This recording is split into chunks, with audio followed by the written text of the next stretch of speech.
پاکستان انگوروں کے باغ کے باغبانوں کی تمثیل۔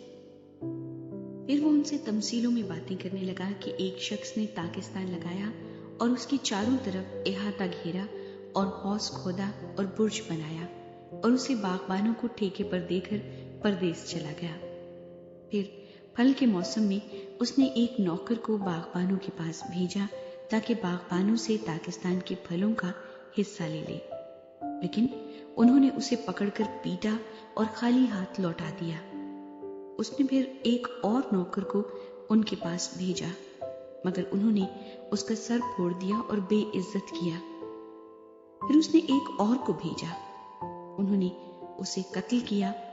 پھر اور بتیروں کو بھیجا، انہوں نے ان میں سے بعض کو پیٹا اور بعض کو قتل کیا۔ اب ایک باقی تھا جو اس کا پیارا بیٹا تھا۔ اس نے آخر اسے ان کے پاس یہ کہہ کر بھیجا کہ وہ میرے بیٹے کا تو لحاظ کریں گے، لیکن ان باغبانوں نے آپس میں کہا، یہی وارث ہے، آؤ اسے قتل کر ڈالیں، میراث ہماری ہو جائے گی۔ بس انہوں نے اسے پکڑ کر قتل کیا اور پاکستان کے باہر پھینک دیا۔ اب پاکستان کا مالک کیا کرے گا؟ وہ آئے گا اور ان باغبانوں کو ہلاک کر کے پاکستان اوروں کو دے دے گا۔ کیا تم نے یہ نوشتہ بھی نہیں پڑھا کہ جس پتھر کو معماروں نے رد کیا وہی کونے کے سرے کا پتھر ہو گیا؟ یہ خداوند کی طرف سے ہوا اور ہماری نظر میں عجیب ہے۔ اس پر وہ اسے پکڑنے کی کوشش کرنے لگے، مگر لوگوں سے ڈرے کیونکہ وہ سمجھ گئے تھے کہ اس نے یہ تمثیل انہی پر کہی۔ بس وہ اسے چھوڑ کر چلے گئے۔ جزیے کے بارے سوال۔ پھر انہوں نے بعض فریسیوں اور ہیرودیوں کو اس کے پاس بھیجا تاکہ باتوں میں اس کو پھنسائیں، اور انہوں نے آ کر اس سے کہا، اے استاد، ہم جانتے ہیں کہ تو سچا ہے اور کسی کی پرواہ نہیں کرتا، کیونکہ تو کسی آدمی کا طرفدار نہیں بلکہ سچائی سے خدا کی راہ کی تعلیم دیتا ہے۔ بس قیصر کو جزیہ دینا روا ہے یا نہیں؟ ہم دیں یا نہ دیں؟ اس نے ان کی ریاکاری معلوم کر کے ان سے کہا، تم مجھے کیوں آزماتے ہو؟ میرے پاس 1 دینار لاؤ کہ میں دیکھوں۔ وہ لے آئے۔ اس نے ان سے کہا، یہ صورت اور نام کس کا ہے؟ انہوں نے اس سے کہا، قیصر کا۔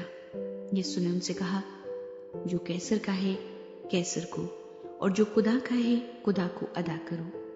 وہ اس پر بڑا تعجب کرنے لگے۔ قیامت کے بارے سوال۔ پھر صدوقیوں نے جو کہتے ہیں کہ قیامت نہیں ہوگی اس کے پاس آ کر اس سے یہ سوال کیا کہ اے استاد، ہمارے لیے موسیٰ نے لکھا ہے کہ اگر کسی کا بھائی بے اولاد مر جائے اور اس کی بیوی رہ جائے تو اس کا بھائی اس کی بیوی کو لے لے تاکہ اپنے بھائی کے لیے نسل پیدا کرے۔ 7 بھائی تھے، پہلے نے بیوی کی اور بے اولاد مر گیا، دوسرے نے اسے لیا اور بے اولاد مر گیا، اسی طرح تیسرے نے، یہاں تک کہ 7 بے اولاد مر گئے۔ سب کے بعد وہ عورت بھی مر گئی۔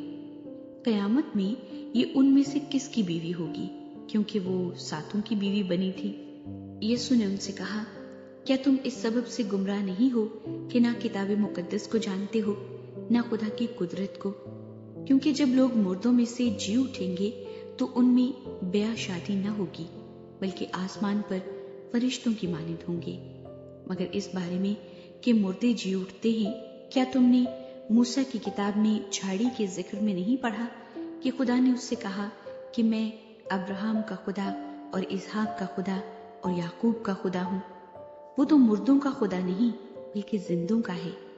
بس تم بڑے گمراہ ہو۔ اہم ترین حکم۔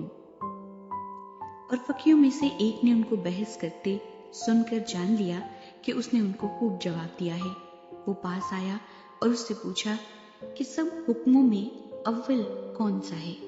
یسوع نے جواب دیا کہ اول یہ ہے، اے اسرائیل سن، خداوند ہمارا خدا ایک ہی خداوند ہے، اور تو خداوند اپنے خدا سے اپنے سارے دل اور اپنی ساری جان اور اپنی ساری عقل اور اپنی ساری طاقت سے محبت رکھ۔ دوسرا یہ ہے کہ تو اپنے پڑوسی سے اپنے برابر محبت رکھ۔ ان سے بڑا اور کوئی حکم نہیں۔ فقیر نے اس سے کہا، اے استاد، بہت خوب، تو نے سچ کہا کہ وہ ایک ہی ہے اور اس کے سوا اور کوئی نہیں، اور اس سے سارے دل اور ساری عقل اور ساری طاقت سے محبت رکھنا اور اپنے پڑوسی سے اپنے برابر محبت رکھنا سب سوکھنے قربانیوں اور ذبیحوں سے بڑھ کر ہے۔ جب یسوع نے دیکھا کہ اس نے دانائی سے جواب دیا تو اس سے کہا، تو خدا کی بادشاہی سے دور نہیں، اور پھر کسی نے اس سے سوال کرنے کی جرت نہ کی۔ مسیح کے بارے سوال۔ پھر یسوع نے ہیکل میں تعلیم دیتے وقت یہ کہا کہ فقیہ کیوں کر کہتے ہیں کہ مسیح داؤد کا بیٹا ہے؟ داؤد نے خود روح القدس کی ہدایت سے کہا ہے کہ خداوند نے میرے خداوند سے کہا، میری دہنی طرف بیٹھ، جب تک میں تیرے دشمنوں کو تیرے پاؤں کے نیچے کی چوکی نہ کر دوں۔ داؤد تو آپ اسے خداوند کہتا ہے، پھر وہ اس کا بیٹا کہاں سے ٹھہرا؟ اور عام لوگ خوشی سے اس کی سنتے تھے۔ فقیہوں اور فریسیوں کی تعلیم سے خبردار رہو۔ پھر اس نے اپنی تعلیم میں کہا کہ فقیہوں سے خبردار رہو جو لمبے لمبے جامے پہن کر پھرنا اور بازاروں میں سلام اور عبادت خانوں میں اعلیٰ درجے کی کرسیاں اور ضیافتوں میں صدر نشینی چاہتے ہیں، اور وہ بیواؤں کے گھروں کو دبا بیٹھتے ہیں اور دکھاوے کے لیے نماز کو طول دیتے ہیں، انہی کو زیادہ سزا ملے گی۔ بیوہ کا ہدیہ۔ پھر وہ ہیکل کے خزانے کے سامنے بیٹھا دیکھ رہا تھا کہ لوگ ہیکل کے خزانے میں پیسے کس طرح ڈالتے ہیں، اور بتیرے دولت مند بہت کچھ ڈال رہے تھے۔ اتنے میں ایک کنگال بیوہ نے آ کر 2 دمڑیاں یعنی 1 دھیلا ڈالا۔ اس نے اپنے شاگردوں کو پاس بلا کر ان سے کہا، میں تم سے سچ کہتا ہوں کہ جو ہیکل کے خزانے میں ڈال رہے ہیں، اس کنگال بیوہ نے ان سب سے زیادہ ڈالا، کیونکہ سبوں نے اپنے مال کی بہتات سے ڈالا، مگر اس نے اپنی ناداری کی حالت میں جو کچھ اس کا تھا یعنی اپنی ساری روزی ڈال دی۔